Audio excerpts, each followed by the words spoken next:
Olá, começa agora mais um episódio da série Meus Direitos. Eu sou o César Oliveira. E eu sou a Daniele Rodrigues. Essa é uma produção da Secretaria de Comunicação do Tribunal Regional do Trabalho de Santa Catarina. Hoje vamos falar sobre direitos do trabalhador terceirizado. Quando uma empresa prestadora de serviços é contratada, seus funcionários trabalham efetivamente nas dependências de outra empresa, a contratante do serviço. O terceirizado, como chamamos esse trabalhador que presta seu serviço a uma empresa diferente da que o contrata, pode ter a sensação de estar com um pé lá e outro cá, porque seu vínculo é com uma empresa, mas as suas condições de trabalho são dadas pelo ambiente de outra empresa. Para saber mais, convidamos a juíza do trabalho, doutora Andréa Passold, para conversar. Doutora, seja bem-vinda. Obrigada, olá Daniele, oi César, é um prazer estar com vocês conversando sobre direito do trabalho. Doutora, até 2018, havia 22 milhões de empregados formais terceirizados no Brasil, segundo o IBGE. Diante desse grande contingente, doutora, eu pergunto, o funcionário terceirizado é um trabalhador que tem todos aqueles direitos previstos na CLT? E há direitos específicos do trabalhador terceirizado? Então, César, existe uma lei, a Lei 6.019, que é uma lei antiga, de 74, que regulamenta agora a matéria, mas essa lei, ela tratava inicialmente só do trabalho temporário, que não deixa de ser um tipo de terceirização, mas é uma coisa bem específica, que não é exatamente o nosso tema hoje, até porque não é o que gera esse maior número de dúvidas. A partir de 2017, mas não com a reforma trabalhista, e sim com a Lei 13.429, que é uma lei anterior, essa lei passou ela alterou a Lei 6.019 e passou a regulamentar também a terceirização, porque até então, o que a gente tinha para regulamentar a terceirização era somente a súmula 331 do TST, que tem um monte de itens, um monte de incisos, alguns ainda são aplicáveis, mas isso foi incorporado, e agora, efetivamente, a gente tem uma lei que trata da matéria, que era algo que era muito necessário, justamente pelo número imenso de terceirizados que você mencionou, tanto no setor privado, quanto principalmente também hoje em dia no setor público.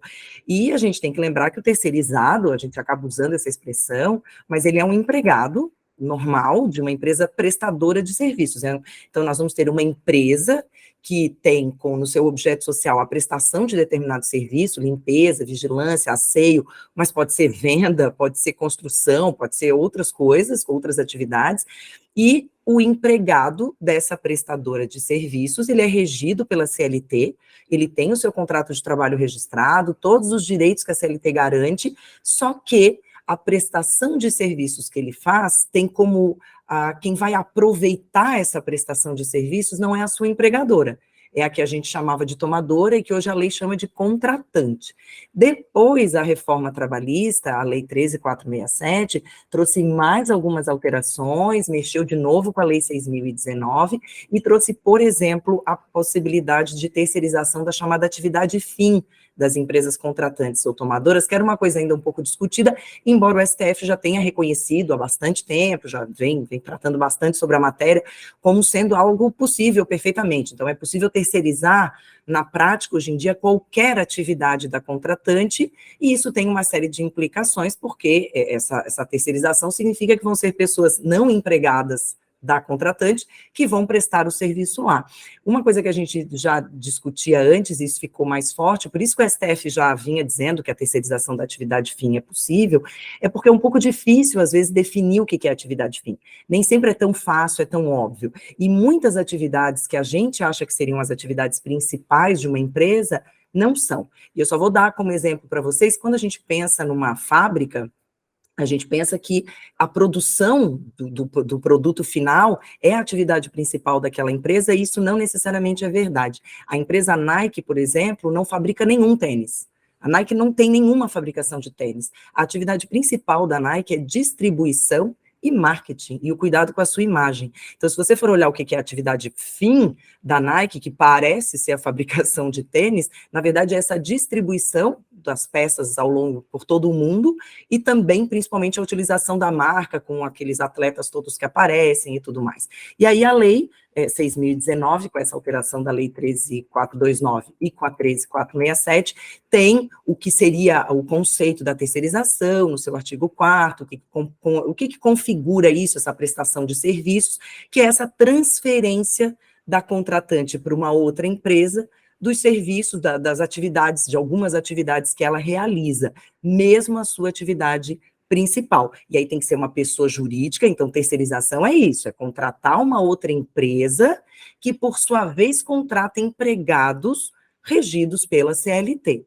Mas, só para completar, a terceirização, como a gente sabe, ela pode ser uma porta um pouco grande para a chamada precarização de direitos. Então, terceirização necessariamente não significa precarização, porque a lei prevê que é um empregado, um seletista. Então, por si só, a gente não vai dizer que se trata de uma precarização, mas você pode ter essa precarização porque você vai ter lado a lado trabalhadores fazendo a mesma coisa, na mesma máquina, com salários diferentes, como a gente vai ver. Então, você vai ter o empregado da contratante ou da tomadora e o empregado da prestadora, que podem não necessariamente estar ganhando a mesma coisa.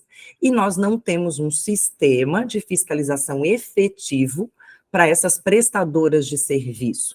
Então, tem a lei requisitos para que haja a contratação, mas nem sempre a contratante se atenta para esses requisitos e acaba contratando prestadoras de serviço que depois não tem condições de arcar com todas essas verbas que são devidas porque o contrato é seletista. Inclusive no serviço público, que é feita a licitação para a contratação das prestadoras de serviço, mas como normalmente isso é feito pelo menor preço, as pessoas que não deveriam ter preço, né, acabam tendo essa valorização, essa precificação para fins do contrato global, e aí a empresa que quer ganhar a licitação fica tentando reduzir o custo que ela vai ter com seus empregados. Isso vai estourar em algum lugar. Em algum momento, alguém vai ter que pagar a conta desse valor não ser suficiente.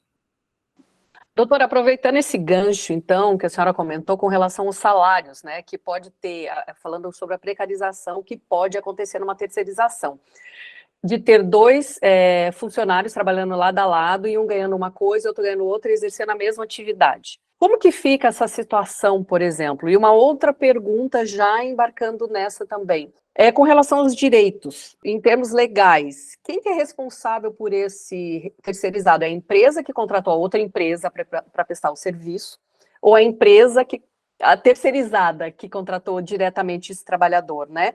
E quem que é responsável pelos salários, benefícios? Como que, então, fica essas questões?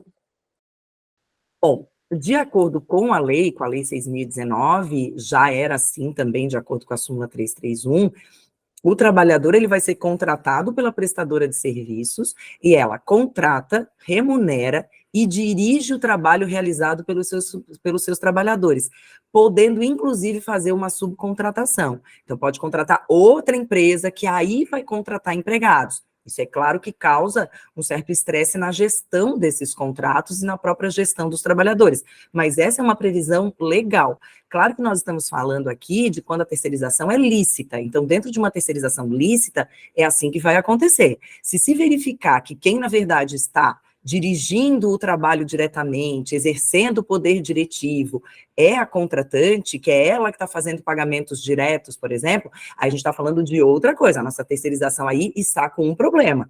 E se surgir uma subordinação direta à tomadora ou à contratante, a terceirização pode ser declarada fraudulenta, ilegal, e ser declarado vínculo direto com a contratante, embora a lei em si diga que não vai ter o vínculo, mas a lei diz que não vai ter o vínculo partindo da premissa de que está tudo certo, que o contrato foi firmado, que existe um contrato correto entre a contratante e a prestadora, que a prestadora também fez um contrato correto com seus trabalhadores, que está dando tudo certo. Então, a lei diz que não vai ter o vínculo, mas a gente vai usar o princípio da primazia da realidade. Se configurar vínculo direto com a contratante, já era terceirização. Mas numa terceirização legal, nós vamos ter essa previsão. Claro que, na prática, dentro das empresas, numa indústria, por exemplo, é difícil você discernir quando que é um que está mandando, quando que é o outro, porque está todo mundo fazendo a mesma coisa, seja terceirizado, seja o trabalhador empregado da contratante.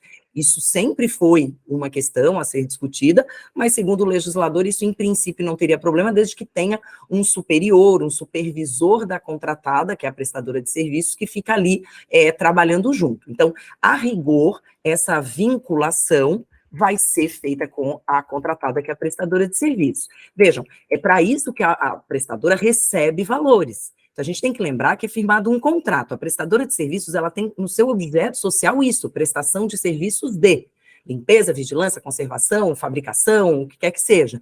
Então, ela tem isso como objetivo e ela presta serviços para essa contratante. Ela tem que receber o suficiente para pagar os trabalhadores, os custos que eles têm indiretos, fazer uma reserva, porque claro que tem que fazer uma programação para 13º, para férias, para eventuais rescisões, então isso tudo tem que estar programado, e essa prestadora tem que ainda ter um lucro. Então, uma terceirização séria, o objetivo da terceirização é descentralizar e especializar um pouco mais as atividades. Então, por exemplo, uma empresa que precisa de um vigilante à noite no seu estabelecimento, em vez dela contratar esse vigilante, fazer toda uma seleção e ter que pensar em como é que isso funciona, ela contrata uma empresa de vigilância que tem isso como objeto, e essa empresa de vigilância já tem os seus vigilantes que preenchem os requisitos legais, ela vai fazer o treinamento, e com a vantagem que se faltar, porque como não tem pessoalidade perante a contratante, se esse vigilante faltar, a terceirizada, a prestadora, vai mandar outro no lugar. E aí, com isso, a empresa contratante pode se preocupar com as suas atividades, não precisa se preocupar com essa vigilância. Acontece que, com o tempo, a terceirização acabou sendo utilizada, e vem sendo utilizada também, como uma forma da contratante tentar economizar. Então, em vez dela ter empregados e ter que pagar os empregados, ela paga para uma prestadora de serviços fazer isso. Só que aí, gente, a conta não vai fechar, é o que eu sempre digo, a conta não fecha, porque se o trabalhador terceirizado tem que receber todos os direitos como um empregado que ele não existe essa economia nessa monta, porque a prestadora também tem que lucrar. Então, o normal era que custasse até um pouquinho mais caro. Quando custa mais barato do que contratar direto, eu sempre acho que a contratante devia ficar de olho, porque aí sim nós podemos ter uma fraude e esses direitos não estão sendo respeitados do trabalhador terceirizado e essa conta vai chegar para a contratante. Mas aí é que está. Como é que isso acontece? Isso acontece porque, sim, a previsão legal é de que se a contratante, que é a tomadora, e a contratada, a prestadora, quiserem estabelecer assim, a prestadora vai pagar o mesmo salário para os empregados que a contratante, a tomadora, paga para os seus próprios empregados. Mas isso é uma opção. Na verdade, a prestadora não precisa pagar exatamente o mesmo salário. Claro que, se a gente está falando de limpeza, conservação e asseio, que são uma categoria mesmo, e as pessoas já estão enquadradas lá, todo mundo que prestar esse serviço de limpeza, por exemplo, todas essas trabalhadoras e esses trabalhadores vão ganhar o mesmo salário, seja para quem elas estiverem prestando serviço, para qualquer tomador que elas estejam prestando serviço, porque elas têm esse piso já previsto para elas. Mas quando você fala de atividades que tem empregado da tomadora e empregado da prestadora prestando serviço ao mesmo tempo, no mesmo lugar, do mesmo jeito, é mais complicado você dizer que tudo bem esse trabalhador terceirizado receber menos, porque na cabeça dele isso não faz nenhum sentido. Onde é que estaria a isonomia? Então, não é nem uma questão de equiparação salarial, porque são empregadores diferentes, mas é uma questão de isonomia prevista constitucionalmente. Para o mesmo trabalho, receber a mesma coisa. Mas a lei diz que pode ser diferente, e o STF, bem recentemente, de novo, também disse que não se pode obrigar a prestadora a pagar o mesmo salário que o tomador paga para os seus empregados, porque isso seria uma interferência indevida na atividade econômica da prestadora e da tomadora, que eles podem fazer como eles quiserem, dando a entender que realmente o fato do objetivo ser economizar não teria problema. Então, te respondendo, em princípio, o trabalhador terceirizado vai prestar seus serviços em prol do aproveitamento da tomadora, mas com as responsabilidades, num primeiro momento, pelo menos, e da maior parte dos encargos pela prestadora, né, embora ele vá trabalhar ou na sede da tomadora, ou no lugar em que a tomadora determinar que ele vai trabalhar, e aí alguns direitos e alguns benefícios são idênticos, porque isso a gente tem, que alguns eles têm que cumprir, mas em relação a salário, por exemplo, não há essa necessidade de ser exatamente o mesmo valor. Essa empresa contratante, ela é responsável pelo quê exatamente em relação a esse trabalhador terceirizado? E existem questões em que a empresa contratante e a empresa prestadora de serviço, elas dividem responsabilidades em relação a esse trabalhador? Sim, em princípio, né, então, como eu disse, a prestadora de serviços vai ter que cumprir com os encargos e os direitos previstos ou na legislação específica da atividade, se for o caso, ou até em instrumentos coletivos que eles tenham firmado. Aí a gente tem uma previsão na lei dizendo que quando os empregados da empresa prestadora prestarem os serviços nas dependências da tomadora, nas dependências da contratante, tem que ter as mesmas condições de alimentação, se a alimentação for oferecida no refeitório, o direito de utilizar serviços, de transporte, atendimento médico, e principalmente condições sanitárias. Então, o que eles têm realmente que ambas são responsáveis na mesma medida, ou seja, tanto a prestadora, que é a empregadora, quanto a contratante, a tomadora, que é quem se beneficia dessa prestação de serviços, são as questões, são os direitos relacionados a que a gente chama de medidas sanitárias. Então, aquelas medidas de proteção à saúde e segurança do trabalho, e instalações adequadas à prestação de serviço, ou seja, ergonomia, né? Então, entrega de EPI, cuidado com o local de trabalho, questões relacionadas à saúde, e segurança e ergonomia, as duas empresas são responsáveis na mesma medida. Então, a tomadora recebe uma pessoa para trabalhar que tem que limpar a janela do lado de fora, por exemplo. Ela tem que fornecer as condições de trabalho de segurança como se fosse o seu próprio empregado. Ela pode até depois cobrar essa despesa da prestadora, se ela quiser, deduzir do pagamento, mas ela não pode dizer, não, eu não sei por que caiu, porque não é responsabilidade minha. Não, se é no seu estabelecimento, a empresa tomadora também tem a responsabilidade de garantir a saúde e a segurança dos trabalhadores, inclusive os terceirizados, além da parte de ergonomia, justamente porque presta serviços nas dependências da empregadora, então imagina, da tomadora. Então imagina que absurdo, os trabalhadores já não ganham necessariamente a mesma coisa. E aí uns têm EPI, os terceirizados não têm EPI. É o mesmo lugar, o mesmo serviço. Então esses EPIs vão ter que ser fornecidos. Se a prestadora não fornece, a tomadora não pode usar isso como uma desculpa, ela tem que fornecer. Então, tudo que dizer respeito a treinamento, vai fazer treinamento, os terceirizados vão participar do treinamento. Se eles executam as mesmas atividades dos trabalhadores da empresa, eles vão participar do treinamento também. E mesmo que não sejam as mesmas atividades, mas no mesmo ambiente laboral, a tomadora também é responsável pela saúde e pela segurança e pela ergonomia desse meio ambiente laboral. Doutora, a doutora está falando sobre essas responsabilidades também da contratante, né? Se a contratada não pagar os direitos do trabalhador, também a contratante tem essa responsabilidade? Esse aqui é o nosso, é o que salva na terceirização, para que a gente não tenha uma barbárie, no caso das precarizações, que acontecem com bastante frequência, é justamente a previsão da chamada responsabilidade subsidiária. Então, num primeiro momento, a responsabilidade é da empregadora, da prestadora de serviços. Se ela não pagar, então a tomadora contratante pode ser chamada à responsabilidade e é ela que vai ter que fazer o pagamento. Só que isso tem que estar já desde o começo do processo, não é uma coisa de conversa, né? Deveria ser mais simples do que é, porque na prática como é que funciona? A prestadora não paga. Então, a prestadora não paga as horas extras, não paga o 13º, ou manda embora e não paga a rescisão, porque é a prestadora que tem que pagar a rescisão também não paga. E aí o trabalhador, se fosse mais simples, o trabalhador ia na tomadora e dizer, oi, ele não pagou, paga aqui para mim, mas não é assim que funciona. O trabalhador vai ter que entrar com uma ação trabalhista, ele vai entrar com ação contra a prestadora, que é a sua empregadora, e já pedindo a responsabilidade subsidiária da tomadora.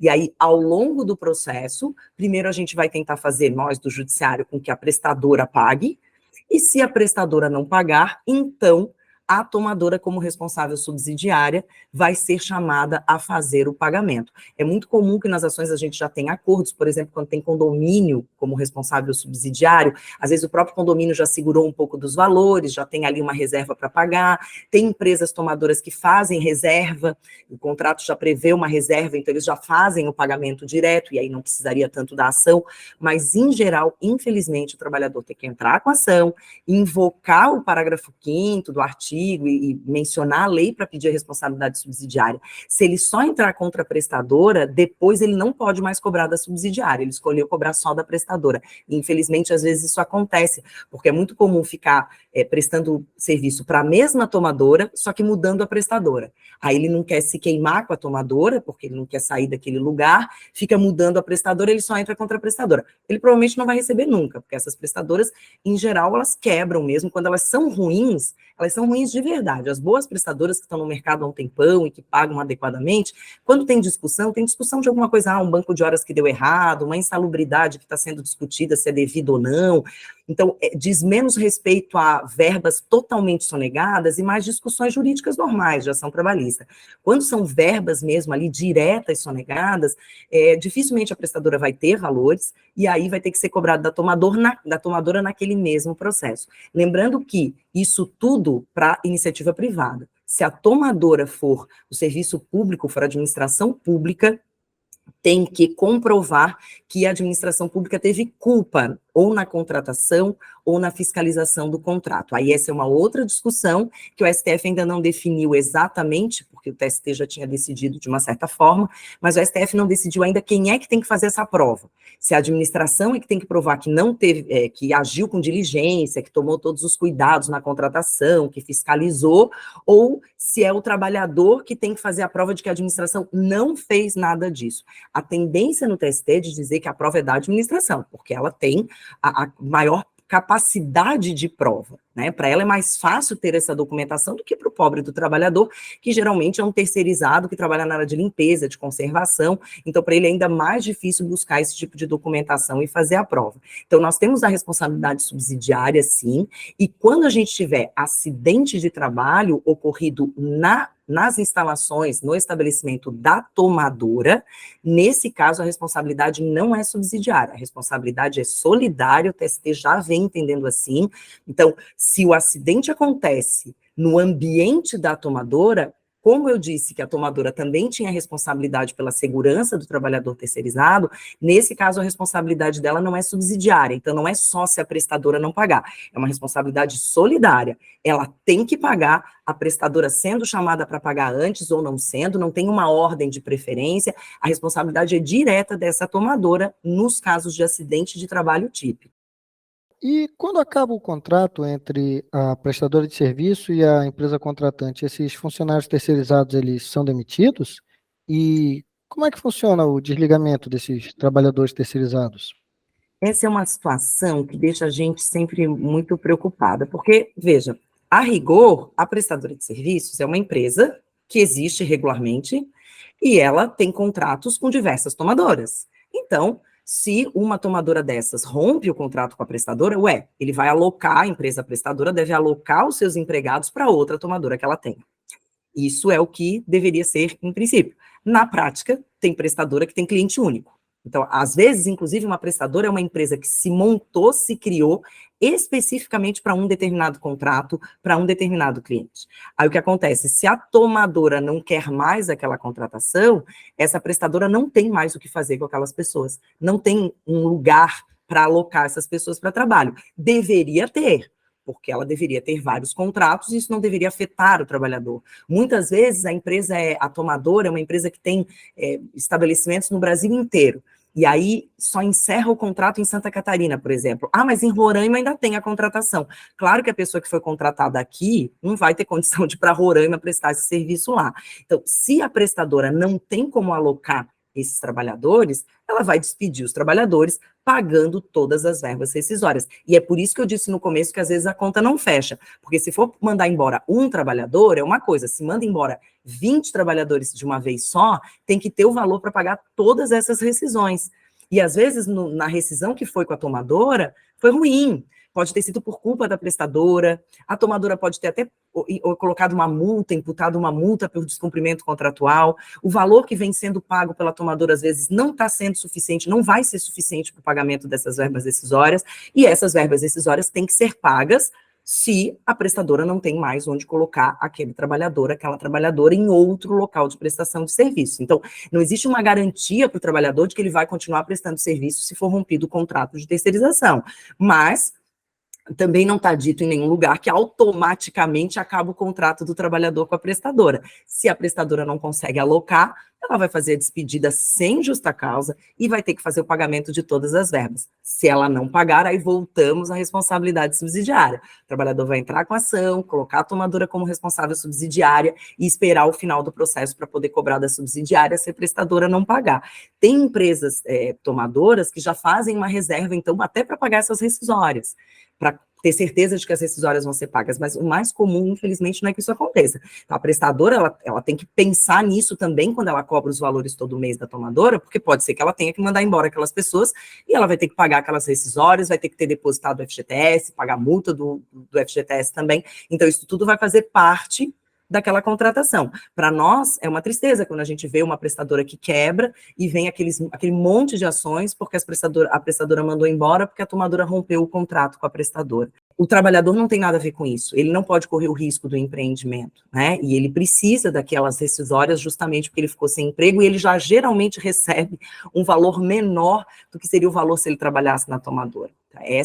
Esses são os nossos desafios dentro da terceirização, de que a terceirização seja mais bem fiscalizada, para que realmente haja um cuidado na contratação dessas prestadoras, e não só uma descentralização, do tipo, não quero me preocupar com isso, então eu contratei uma prestadora. Na verdade, fazer a gestão de contratos de terceirização é uma coisa bem séria, é muito responsável, é muita responsabilidade, para verificar se as pessoas estão recebendo bem direitinho. Agora, também a subsidiária, no caso da iniciativa privada, responde subsidiariamente, independentemente dela ter fiscalizado, não ter fiscalizado. Isso não importa, ela vai ter que responder de qualquer forma. Tem terceirizada, tem tomadora que fica dizendo, mas eu não sabia que eles não estavam pagando.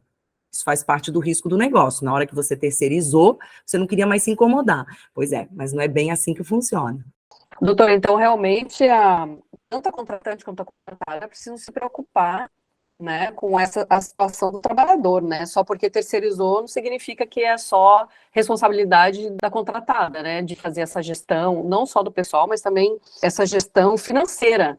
Exatamente. Na verdade, tem se entendido que a terceirização parece assim meio que um mal necessário, algo que já está determinado, que agora é assim, sabe? Parece um caminho sem volta, que a terceirização é isso, é o que resolve. E em muitos casos, eu costumo dizer assim, cuidado, porque assim como temos a questão da própria prestadora, que às vezes não tem o mesmo compromisso, não tem o mesmo cuidado, tem prestadoras que recebem uma bolada grande e não repassam para os trabalhadores chegam no final do mês, não recebem o salário, e o dono da prestadora trocou de carro, então acontecem coisas muito bizarras e absurdas, que a contratante, se perceber que aquilo está acontecendo, já tem que cortar aquele mal pela raiz. Tem vezes que a tomadora acha que vai ser uma ótima ideia terceirizar, quando na verdade, se ela contratasse direto, ela teria mais controle sobre aquelas atividades, ela saberia o quanto ela está gastando com cada empregado. Então, para uma terceirização funcionar, a contratante tem que ver quanto que se está gastando para ver se essa economia vale a pena.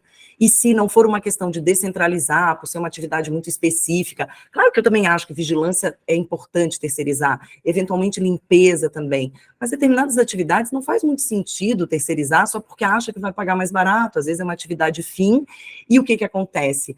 Às vezes o trabalhador também tem menos compromisso. Se ele sabe que ele não é empregado daquele hospital, daquela fábrica, daquela empresa, ele é só um prestador de serviços, ele é um terceirizado, ele já pode sentir isso como algo que também já para a autoestima dele já não é grande coisa, ele já acha que ele já não faz parte, ele não tem um sentimento de pertencimento com aquela tomadora, porque ele sabe que ele pode ser trocado a qualquer momento. Então, hoje ele é o porteiro daquele prédio, mas amanhã ele pode estar em outro, depois em outro.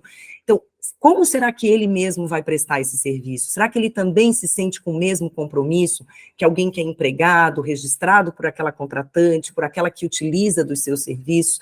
Como que se sente a pessoa que olha para o lado e vê que aquele do lado tem um plano de saúde muito melhor do que o dele, tem as férias sempre garantidas, e a dele, quando está chegando perto, ele troca de posto de trabalho, aí a empresa quer demorar mais um pouco para pagar, porque ele está precisando cobrir. Geralmente alguns terceirizados não têm nem posto fixo, eles ficam passeando. Então, para eles isso é ruim no desenvolvimento da sua atividade, na sua vida particular, na sua vida familiar. Então, qual é o limite disso? A gente não tem. O que a gente teria que trabalhar mais com bom senso e com um respeito muito absoluto aos terceirizados, tanto quanto se tem quanto são seus próprios empregados. Algumas empresas fazem isso, têm uma boa gestão de contratos de terceiros, e outras empresas simplesmente entregam, achando que depois isso não vai ter um resultado. E, no fim das contas, essa conta vem, seja por uma ação trabalhista, pode vir por uma ação civil pública, por Ministério Público do Trabalho, querer fazer uma ação civil pública porque nenhum direito de terceirizado está sendo respeitado, pedir um vínculo direto quando tem uma subordinação direta. Então, a terceirização não é a salvação para tudo, ela pode ser uma coisa interessante, uma medida interessante, uma boa estratégia para gerir alguns tipos de atividades, mas tem que tomar cuidado, porque os trabalhadores continuam sendo aqueles prestadores de serviço que não são mercadoria, que não podem ter a sua prestação de serviço mercantilizada, que entregam sua força de trabalho, às vezes, num lugar, no dia seguinte em outro. Isso também faz com que eles percam também a sua disponibilidade, a sua vontade, nem sempre ganham muito bem, então isso já pode prejudicar, às vezes eles buscam mais um posto de trabalho, mais um emprego para complementar aquela renda, justamente porque eles não se sentem parte daquele empreendimento. Então, é isso que a gente tem que cuidar, a precarização, o próprio comprometimento, uma boa gestão de contratos, porque senão isso tudo vem para o judiciário depois e a gente vai atrás do subsidiário, e o subsidiário vai ter que pagar. Doutora Andréa Pazzo, muito obrigado pelas explicações, pela sua participação no nosso podcast. Obrigada, gente. Obrigada pelo convite, sempre à disposição. Eu sou professora, então eu gosto da gente poder estar aqui. Então, eu fico muito contente de poder participar e que o tribunal tenha essa iniciativa e que a gente possa trazer mais conhecimento sobre os direitos dos trabalhadores, as responsabilidades dos empregadores e como funciona na prática o direito do trabalho. Obrigada, doutora. Até uma próxima. E chegamos ao fim deste episódio da série Meus Direitos. A edição de hoje foi sobre direitos do trabalhador terceirizado. Você confere mais direitos básicos, como teletrabalho e direito da trabalhadora gestante, lá no nosso canal. Tchau, tchau. Tchau, até uma próxima.